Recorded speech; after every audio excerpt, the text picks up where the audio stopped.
को स्क्रीन पे लाए गए। भाई बीरेन जी, क्या खबर है महाराष्ट्र से?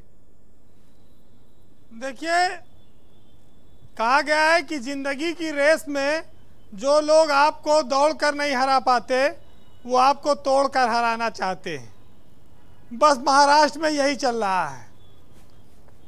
बड़ी बड़ी नैतिकता की दुहाई दी जाती है सियासत में, लेकिन पालन जरा भी नहीं करते हैं। हमारे यहाँ ब्रजेश जी, राजनीति करने वाले लोग और पार्टियां ऐसे हैं जो लोकतंत्र की दुहाई देती हैं, जनादेश का बड़े सम्मान की बात करती हैं। जैसे अपने यहाँ महिलाओं के लिए एक चीज़ कहा जाता है कि औरत जो होती है वो अपने आदमी को सब कुछ मानती है, बस खाली उसकी बात नहीं मानती। वैसे ये राजनीतिक पार्टियां हैं, ये जनता को सब कुछ मानती हैं, लेकिन जनता चुनाव के बाद, जीतने के बाद जनता को कुछ नहीं समझती, न उसकी कोई भावना मानती। महाराष्ट्र में सरकार बनाने तोड़ने मरोड़ने खेल चल रहा है, सब लोग देख रहे हैं। बीजेपी कहती है कि हमारा इससे कोई नाता नहीं है, लेकिन विधायक सब उन्हीं के राज्य में घूम रहे हैं। अब आसाम में चारों ओर बाढ़ आई हुई है, लोगों के पास पीने का पानी नहीं है, लेकिन विधायकों को 5 स्टार सुविधा वहाँ चल रही है। वहाँ उनको एस्कॉर्ट मिली हुई है, सारी सुविधा, दिव्य व्यवस्था है, खाओ पियो मौज करो, फटाफट विमान आ जा रहे हैं, मुंबई से लेके विधायक आओ। तो मजा तो देखिए बीजेपी ले रही है इसमें पूरा, और उसी के हाथ में है खेल। लेकिन ये बात सच है कि विधायक हमेशा पैसे और पावर के लिए पाला बदलते रहे हैं, लोकतंत्र में नैतिकता को ताक पर रखते रहे हैं, और ये बातें अब सिर्फ किताबों में है और कहने के लिए हैं, पालन करने के लिए नहीं है। व्यवहारिकता में कोई इसका पालन करना भी नहीं चाहता। तो लोकतंत्र में जो महाराष्ट्र में खेल चल रहा है, बीजेपी उससे अपने को अलग बताती है, लेकिन उसके बिना यह खेल संभव भी नहीं है। आप विधायकों को देख लीजिए कि रोज उनका कुनबा कैसे बढ़ रहा है। महाराष्ट्र में विधायकों को रोक नहीं पा रहे हैं ठाकरे ने भी खुला छोड़ दिया मैदान। कुछ सोचा होगा, जाओ, सरकार जाती है तो जाए। अब वो दौर नहीं रहा जब लोग कहते थे कि हम चिमटे से नहीं छुएंगे। अब तो मच्छरदानी लेके बैठे हैं कि जो आवे सब फंसा लो इसी में। अब ब्रजेश जी, एक बात खाली आती है कि हमारे देश में खाली बच्चा पैदा कराने का आरोप ईडी और सीबीआई पर अभी तक नहीं लगा है, बाकी सारा आरोप सीबीआई और ईडी पर है।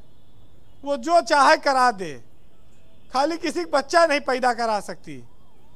तो ये सियासत में कहा जाता है कि ये दगाबाजी और धोखा ये सब बादाम की तरह है, जितना खाओगे उतना अकल बढ़ेगी, दिमाग मजबूत होगा। तो ठाकरे का दिमाग भी मजबूत हो रहा होगा, क्योंकि सियासत में ना शरीफ लोग आना चाहते हैं, ना कोई शराफत बची है। अब जो लोग धूर्त हैं, जो दगाबाजी में माहिर हैं, झूठ बोल सकते हैं, उनके लिए सियासत है।